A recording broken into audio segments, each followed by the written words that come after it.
Anything you need, Commander? Just trying to get a sense of where the crew's at. Thoughts? Well, they know about the stonewalling you've had from the Council. They deserve to know what we're up against. They're on your side. They're pissed about the resistance we're getting, especially from our side. I'll have a better handle on all of it when my head stops hurting. Another L2 flare-up. Ever thought about going back under the knife? Maybe get an upgrade? No thanks, Commander. One slip and you can't remember your own name. The L2s spike higher anyway. My abilities would drop with pain-free L3s. That'd be a cold day before I turn myself over to a Canadic subsidiary. I haven't heard anything about Canadics in a while. Yeah, they quietly disappeared. Broke up into a bunch of little corps after they botched the training on Jump Zero. After first contact, Canadics was set up to track Element Zero exposures and develop implants for humans. Once we had an embassy on the Citadel, Canadics could bring in experts instead of taking it slow. I'm sure Canadics did what they thought was best. It wasn't best for us. They brought in an ex-military Turian named Commander Vernus. A real hard-ass. He basically had a free pass to break us if it would turn out a decent biotic. Kind of spiraled from there, Commander. Well, you're a hell of a biotic, though. He must have done something right. Well, I got to where I am because I took initiative. Good or bad, I own that. Pretty much despite Canadics. Anyway, this is ancient stuff. I walked it off a long time ago. I should get back to my duties, Commander. We're here to make history, not rehash it. We'll talk another time, Lieutenant. Commander?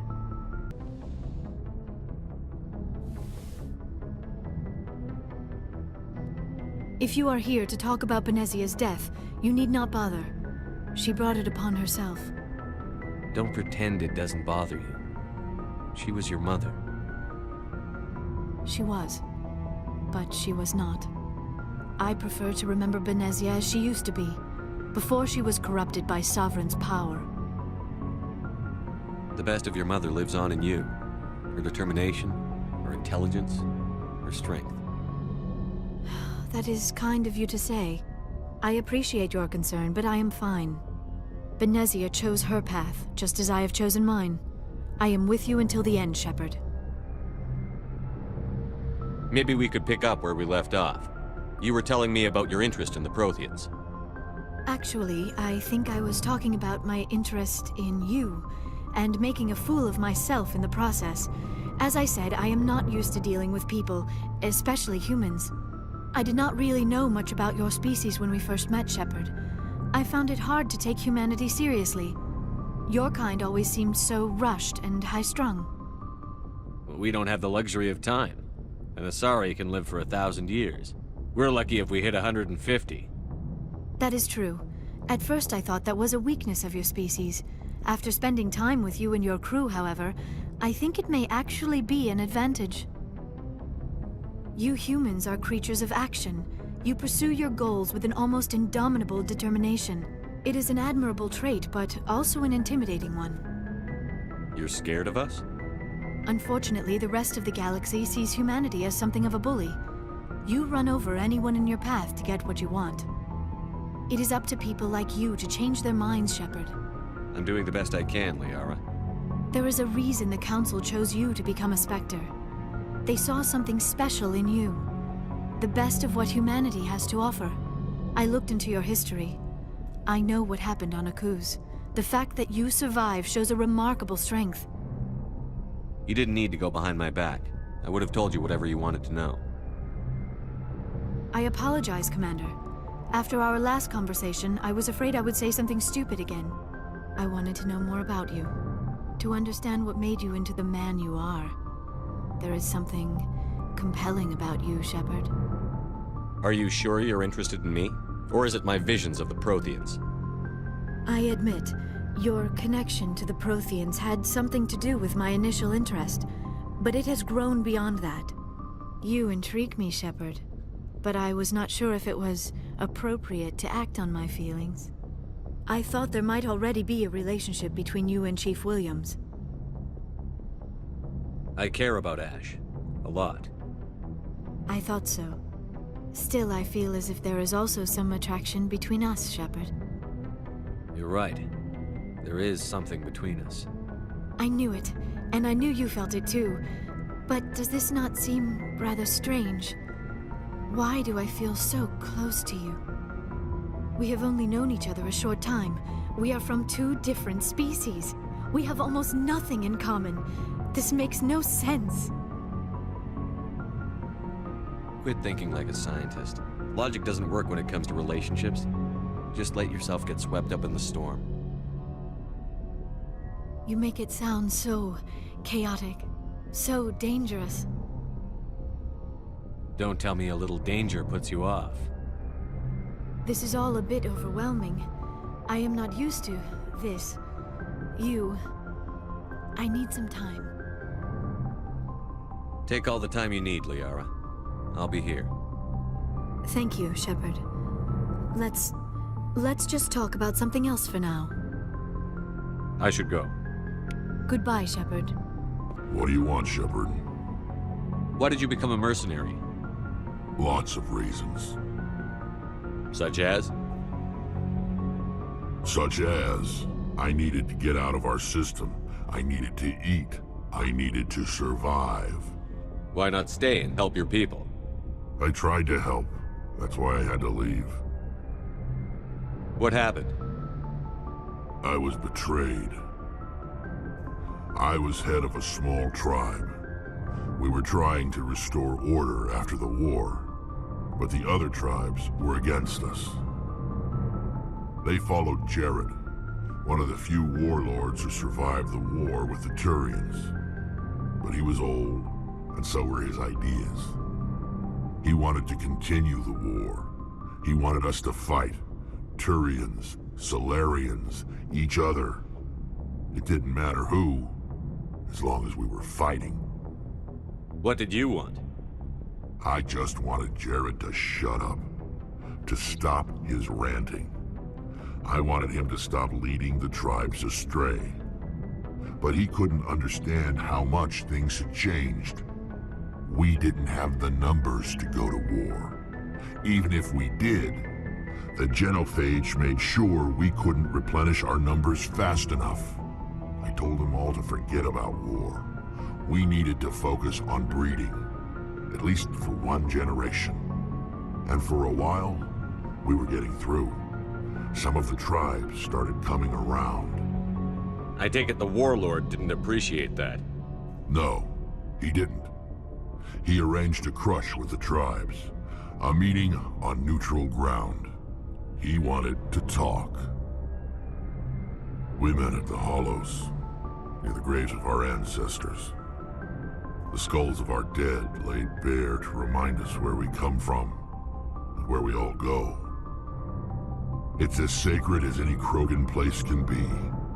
Violence is forbidden. It sounds like a trap to me. You must have suspected as much. I did. But when your father invites you to a crush, well, there are some laws that even we hold sacred. Jared was your father? He was. Until that day. We talked, but we didn't get anywhere. When it was clear that I wouldn't join him, he gave the signal. His men leapt from the graves of our ancestors like Krogan undead. The few that were loyal to me died quickly. I escaped with my life, but not before I sank my dagger deep into my father's chest. That is why I left, and that's why I'll never go back. So long, Rex. Shepard. Oh, before I go, you said you're serving with Commander Shepard now? We saw him on the news here. He's cute. Later, sis. Tell me you didn't hear that. Afraid I did. Oh, shoot me now. One of my sisters. That's Sarah, the youngest. Surprised to see you here, sir. Thought you'd be chatting up, what's her name? T'Soni? Liara, why would you think that? Scuttlebutt says you got a bit of a thing for her. I could understand why. The crew's off limits with the regs against fraternization. And at least she looks like a woman. You think I'm interested in Liara because she's the only one I'm allowed to date? So you are interested in her. Of course, it could be politics. Alien diplomat's daughter, us under orders to make nice with the bug-eyed monsters. What's up? You didn't come by to eavesdrop on Family Mail. Your family seems to be important to you. Yeah, we've always been close. Me and my sisters especially. With Dad on duty so much, I had to help Mom raise them. After helping raise them, your sisters still talk to you? Amazing. Things were tense between Sarah and me for a while. Then we bonded. Sounds like a story. Feel like sharing? Sarah got herself a boyfriend who wanted to go faster than she did, Mike. I didn't think he was a bad kid, just pushy. Lynn would send me these worried vid mails, and I'd tell her to relax. If he really liked her, he wouldn't be pushy. Yeah, of course, if he didn't ask at all, I'd wonder if he thought Sarah was ugly. Damned if you do, damned if you don't. Mike thought they'd go for a romantic walk in the woods, because he figured it was past time they did the deed. She levered Mike face first into a tree and left. Didn't have a scratch on her. Good thing Mom and Dad had us all learn some kind of self-defense. I took emergency leave and walked Sarah to school for a few days. You traveled all the way home to walk your sister to school. It was only a dozen light years, like a day's cruise. It's not like I was going to Earth or something. My last day out, Mike was waiting for us. Sarah had told her friends, so everyone at school knew what he did. He wasn't happy. I wanted to snap him in half, but Sarah gave me this look, this let me handle it, I need to do this alone look. She kept her cool, God bless her, as he screamed in her face. She just let him vent. Then he tried to punch her. I swear, she just flowed around him. Next thing I knew, he's face down on the sidewalk, and there's blood everywhere. That's unbelievable. Sarah must be as good as you. Better. I'm more or less a straight-up puncher. When he swung, she wasn't there anymore, and he fell. She helped him stop the bleeding and had me call an ambulance. She told the paramedics he fell. Before they took him to the hospital, Mike touched Sarah's arm. I thought he was gonna end up on the ground again. But he hung his head, whispered, "I'm sorry," and started crying. And she hugged him. The Williams women are a decisive bunch, Commander. We do things when we're ready. Not before, not after. Your sister's something else. But you didn't mention your father at all. Was he on deployment? Dad always wanted to serve in space, but he wanted us to have real ground under our feet. He'd say, space is beautiful, but you can't raise a family there. I cannot rest from travel. I will drink life to the lees. All times I've enjoyed greatly, have suffered greatly, both with those that loved me and alone. For always roaming with a hungry heart, much have I seen and known, cities of men and manners, climates, councils, governments. I didn't know you liked classical literature. Ulysses was my dad's favorite poem. Every time he shipped out, he recorded me reading it. He had a dozen versions when he retired. Does he still like it? I sure hope so. I read it to his grave every time I go home. Dad passed on a few years back. He's probably still watching, though. So behave. You mean from wherever we go after death? Dead on, Skipper. He's with God now. That's not a problem with you, is it? That I believe in God? Your beliefs are your business. I'm your commanding officer, not your moral compass. Just my commanding officer, huh? We'll have to see about that. I'll look forward to our next talk. You should. I should get back to my duties. Didn't mean to take up so much of your time. What's your opinion on the last mission? You mean the Rachni, right? Like I said, the Rachni are dangerous. They proved that 2,000 years ago. I think it was a mistake to let them go. But that wasn't my call to make. It was yours.